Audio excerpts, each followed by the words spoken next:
There was once a very dark cult in Japan, a group that turned meditation into mass murder and released sarin gas in the middle of Tokyo's subway system. 13 people died that morning. Over 6,000 were injured, and the scars, physical and psychological, are still here. Most people think it ended. The leader was executed. Case closed, right?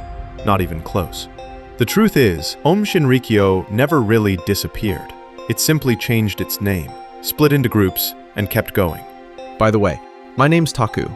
I run a YouTube channel in Japan called Takku TV, where we explore everything from true crime and historical deep dives to breaking news and internet culture. This video is part of a new English version of the channel, same style, just in a different language. So how can something so infamous still be alive today? Let's find out. Aum Shinrikyo. On paper, it was a religious organization. In reality, it was a doomsday cult preparing for war. The founder was Shoko Asahara, born Chizuo Matsumoto. Legally blind, failed in business, but reinvented himself as a guru. He mixed yoga, Buddhism, Hinduism, even bits of Christian prophecy, wrapped it all into one terrifying message. The end of the world was coming, and only he could save you. But salvation came with a price: absolute loyalty, absolute obedience, and eventually, absolute violence. By the early 1990s, Aum had thousands of followers. Many were highly educated: scientists, engineers, even doctors. They used their skills not for medicine or technology, but to build chemical weapons. The cult stockpiled rifles, experimented with nerve gas, and dreamed of mass destruction. 1994, the Matsumoto sarin attack. Aum members drove a truck into a quiet neighborhood in Nagano Prefecture. Why? Because Asahara believed enemies were closing in on him: judges, lawyers, ordinary citizens. In his apocalyptic vision, killing civilians was self-defense against the world.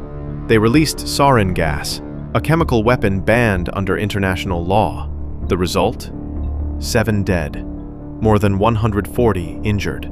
Ordinary families poisoned in their own homes. 1995. The Tokyo subway attack. March 20th, 1995. Morning rush hour in the world's busiest city. This time the goal was even bolder: to paralyze Tokyo itself. Asahara feared an impending police raid on Aum's headquarters. By striking the capital, he hoped to sow chaos, maybe even delay law enforcement. Cult members boarded trains on the Chiyoda, Hibiya, and Marunouchi lines. They carried plastic bags filled with liquid sarin, and with sharpened umbrellas, they punctured the bags. The gas spread in seconds. Passengers collapsed. Station workers tried to help. Some died doing so. Chaos consumed central Tokyo. 13 people were killed. More than 5,800 suffered injuries. Many left with lifelong damage. It remains Japan's worst act of domestic terrorism. And the tragedy didn't end in 1995. In 2020, 25 years later, another victim died after decades of battling sarin-related illness, proof that the poison still lingers inside human lives. In the years that followed, Japan put Aum on trial. Asahara and his top lieutenants were sentenced to death. In 2018, they were executed. It looked like the story was over, but here's the truth. Aum Shinrikyo didn't die with its leader. It mutated, split into successor groups, and continues to recruit new followers, even now.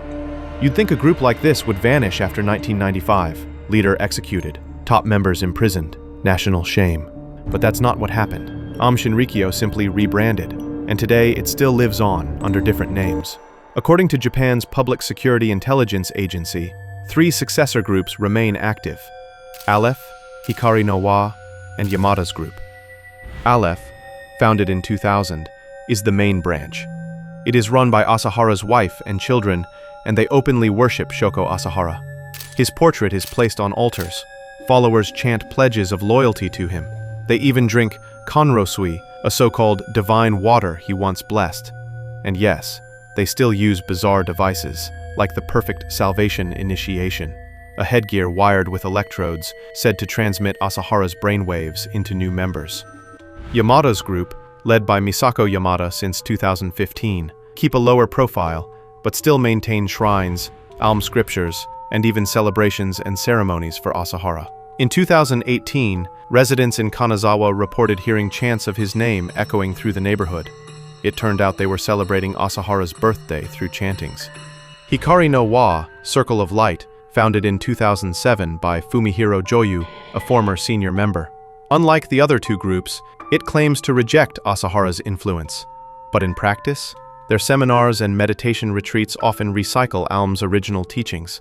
They conduct 5-day workshops with yoga, qigong, guided meditation, ending with sacred site pilgrimages to places linked to Asahara. On the surface, spiritual self-help. Underneath, the same DNA. So how many followers are we talking about?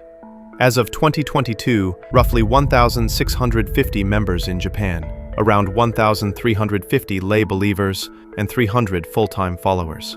They operate about 30 facilities across 15 prefectures. And outside Japan, Russia alone has around 460 believers, showing just how far the influence spread. And here's the part that really matters. Most new recruits are young. In 2020, more than 60 new members joined. In 2021, over 80. About 70% were under the age of 34. They never lived through 1995. They don't remember the subway chaos on live TV, and that makes them easy targets. Back in the 90s, recruitment was simple. Street corners, bookstores, train stations. A stranger would hand you a flyer and invite you to a study session. But times have changed, and so have their methods. Today, recruitment is digital. Most approaches begin on social networking sites or volunteer websites. A friendly message, an invitation to a free yoga class, or maybe a self-help circle promising mental health or personal growth. Sounds harmless, right? That's the point. Here's what investigators found in 2018. Police raided Aum facilities and seized 250 internal documents. Inside was a step-by-step recruitment manual. It said, target people aged 20 to 45. Look for spiritual or emotional posts online. Hide the group's name. Build trust through casual meetups. Slowly introduce the teachings, only after personal bonds are formed. One line basically summed it up. Make them believe it was their choice all along. And it works. University students have been lured into free yoga classes run by Aleph. At first, it's just stretching and breathing. By the 5th visit, it's chanting Asahara's name. Some stop contacting their families. One student has been missing from her parents' life for over 10 years, cut off on purpose by the group. New followers often report being encouraged to quit jobs, abandon friends, or sever ties with their families. Why? Because isolation makes indoctrination easier. And remember, many of these recruits were born after the 1995 subway attack. To them, Aum isn't synonymous with terror, it's just another community. That ignorance is the cult's greatest weapon.